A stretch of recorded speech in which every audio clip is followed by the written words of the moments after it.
চলাই চলাই ওইদিকে ভিড় দেখো তাই বল ওই নাকি ত্রিবেণী তো মাঝখানে না এই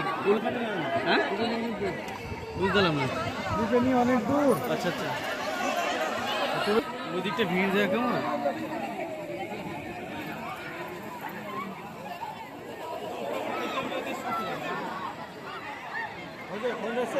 না না চলো আমি চলো